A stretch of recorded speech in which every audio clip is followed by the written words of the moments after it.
Assalamualaikum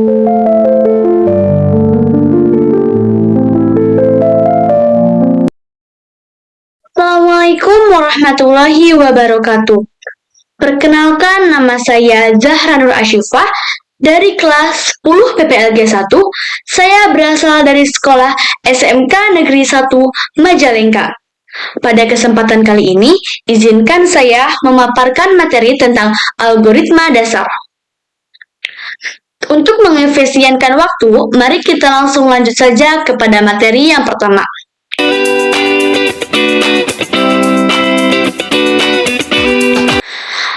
Untuk materi yang pertama, yaitu logika dan algoritma.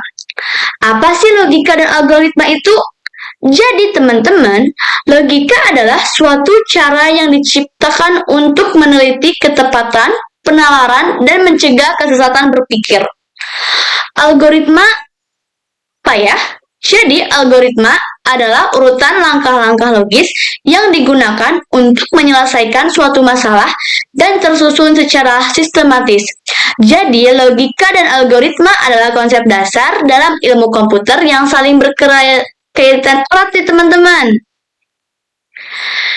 Di sini saya izin memberikan contoh logika dan algoritma. Yang saya ambil adalah tentang bagaimana sih cara membuat kopi. Untuk langkah yang pertama, yaitu siapkan sendok, gelas, kopi instan, dan air mendidih. Yang kedua, yaitu buka bungkus kopi instan. Dan untuk yang ketiga, yaitu masukkan kopi instan dan air mendidih ke dalam gelas. Yang keempat, yaitu aduk hingga rata. Dan yang terakhir, yaitu kopi siap dinikmati. Ini cuma contoh aja ya kawan-kawan.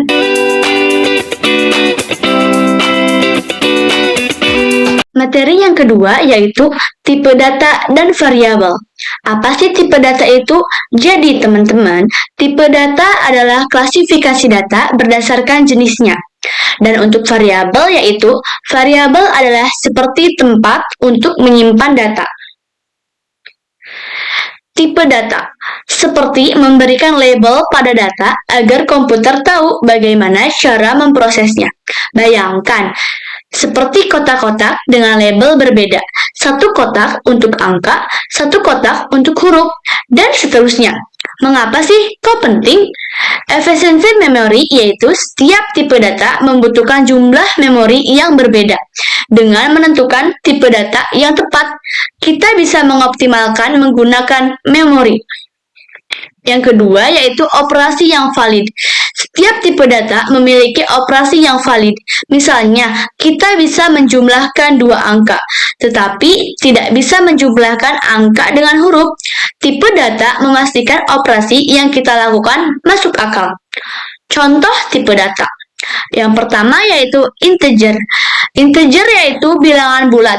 Contohnya 1, -5, dan 0. Yang kedua yaitu float atau double. Bilangan desimal. Contohnya 3,14, -0,5.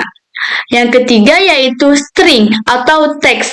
Contohnya ditandai dengan tanda kutip halo dan dunia. Boolean yaitu nilai benar atau salah atau true and false. Dan yang selanjutnya yaitu karakter. Satu huruf atau simbol. Contohnya A. Di sini saya akan memberikan contoh tipe data. Saya zoomkan terlebih dahulu. Di sini saya memberikan 3 contoh tipe data. Yang pertama yaitu bagaimana sih cara menuliskan nama lengkap, jenis kelamin, umur, berat badan, menikah atau tidak. Yang pertama kalian menuliskan variabel menggunakan simbol $. Yang kedua yaitu kalian tuliskan menggunakan string dengan menggunakan tanda kutip. Yang kedua juga menggunakan tanda kutip. Yang ketiga yaitu 15 atau berarti termasuk ke integer. Yang ke 5 ini berarti memasukkan, untuk berat ini berarti masuk ke float. Dan menikah itu false, berarti masuknya ke karakter. Kenapa kosong? Karena angka 1 itu berarti untuk true, false itu kosong berarti salah. Oke, untuk tipe data yang kedua, yaitu bagaimana cara menuliskan, menghitung ibu membeli beras nama barang seharga Rp plus harga. Ini untuk hasilnya. Dan ini untuk menuliskan bilangan boolean. Sini ya guys.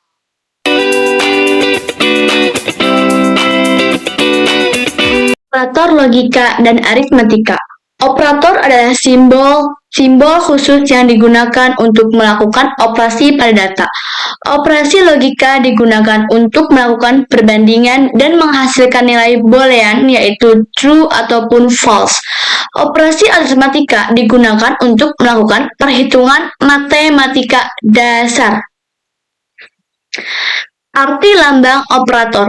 Yang pertama, operator logika. Tanda sama dengan ada 2, yaitu artinya sama dengan atau bukan penugasan. Tanda seru dengan sama dengan yaitu artinya tidak sama dengan. Siku menghadap ke kiri yaitu lebih dari, dan siku menghadap ke kanan yaitu kurang dari. Tanda sama dengan siku menghadap ke sebelah kiri yaitu lebih dari atau sama dengan. Dan siku menghadap ke kanan dan sama dengan yaitu kurang dari atau sama dengan.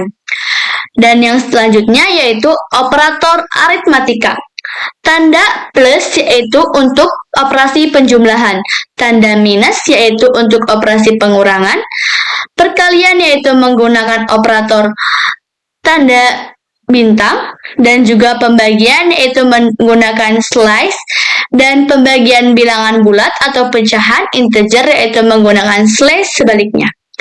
Untuk menghitung sisa hasil bagi atau modulus yaitu menggunakan persen, dan untuk pemangkatan yaitu menggunakan tanda pangkat, dan untuk tanda bilangan negatif yaitu menggunakan operator min. Di sini saya memberikan contoh operator. Saya zoom. Ini contoh operator logika, di mana menggunakan operasi lebih besar dari, yaitu menggunakan lebih besar dari. Ini angka 1, yang berarti true. Dan yang tidak ada angkanya berarti false atau salah. Nih, seperti 30 yaitu lebih besar dari 20 yaitu benar. Kalau 30 lebih kurang dari 20 yaitu itu salah. Jadi tidak ada angkanya. Ini untuk menggunakan relasi lebih kecil dengan menggunakan tanda ini, menggunakan operasi relasi sama dengan, menggunakan sama dengan 2, menggunakan tidak sama dengan yaitu tanda seru dan juga sama dengan, dan menggunakan lebih besar dari sama dengan yaitu menggunakan siku menghadap ke kiri dan sama dengan, menggunakan operator lebih kecil sama dengan yaitu menggunakan tanda lebih kecil dan sama dengan. Ini untuk hasilnya. Dan contoh operator aritmatika yaitu seperti tambah yaitu menggunakan oleh operator tambah, ini hasilnya.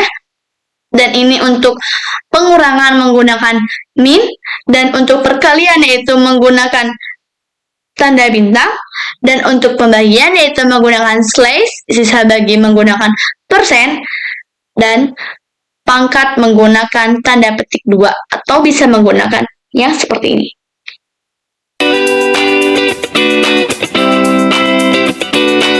Untuk materi yang kali ini yaitu teks deskriptif. Apa sih teks deskriptif itu? Jadi, deskriptif dalam algoritma adalah penjelasan rinci tentang langkah-langkah atau instruksi yang harus diikuti untuk menyelesaikan suatu masalah untuk mencapai tujuan tertentu.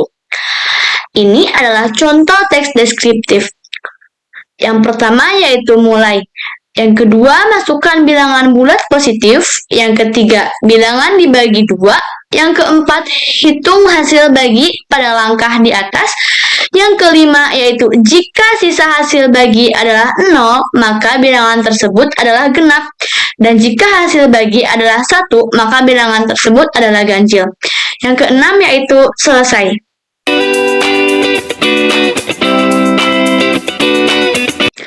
Flowchart, yaitu panduan visual untuk proses flowchart adalah representasi diagramatik dari sebuah algoritma, yaitu pendekatan sebuah algoritma, yaitu pendekatan langkah demi langkah untuk menyelesaikan suatu tugas. Flowchart menggunakan berbagai simbol untuk menggambarkan alur proses, membuatnya lebih dipahami dan dianalisis. Di sini ada pengertian simbol flowchart, yaitu flow digunakan untuk menyambungkan satu simbol ke simbol lain. Bentuknya seperti tanda panah, ke atas, ke bawah, ke kanan, ke kiri. Ini tandanya. Terminator simbol, yaitu simbol untuk permulaan start atau akhir dari suatu kegiatan. Bentuknya seperti ini. Selanjutnya, konektor simbol, yaitu simbol untuk keluar masuk atau penyambungan proses dalam lembar atau halaman yang sama. Bentuknya seperti lingkaran.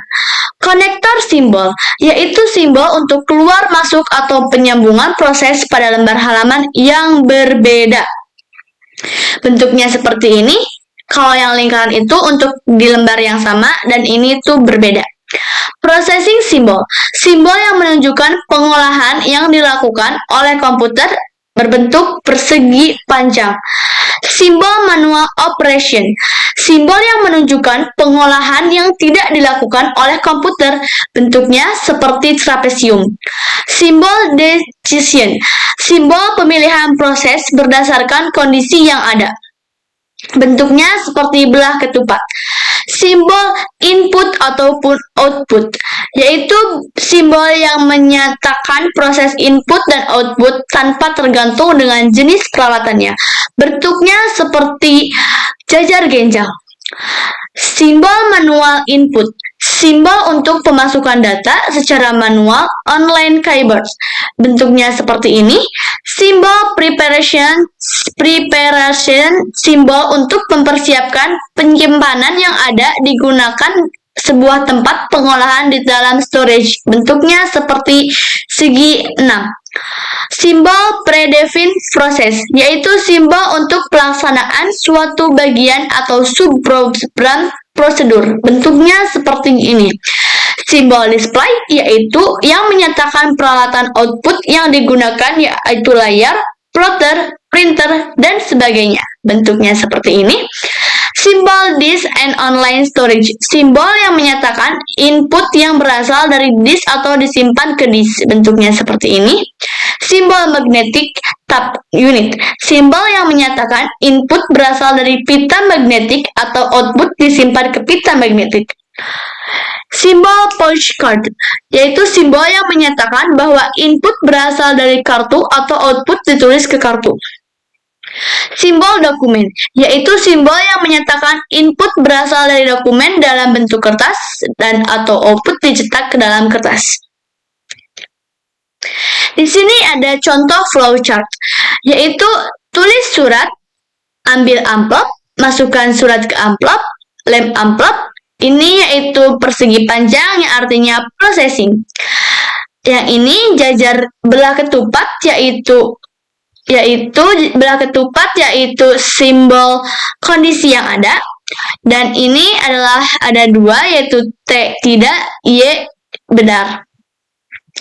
Bila kalian lihat di buku alamat, ingat alamatnya atau tidak, kalian bisa melewati jalur yang sebelah sini. Kalau kalian sudah ingat, berarti kalian bisa langsung melewat sini.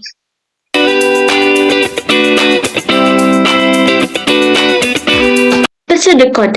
Pseudocode adalah representasi dari algoritma atau logika pemrograman menggunakan bahasa yang mirip dengan bahasa manusia.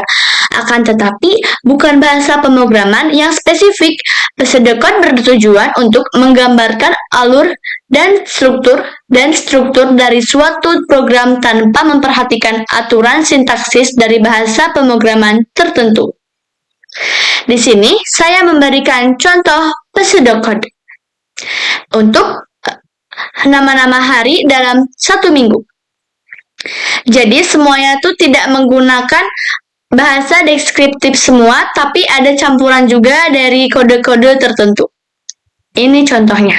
Thanks for your attention. Terima kasih atas perhatiannya. Semoga materi yang saya sampaikan dapat dipahami dan dapat bermanfaat untuk kita semua. Wabillahi taufiq wal hidayah. Wassalamualaikum warahmatullahi wabarakatuh.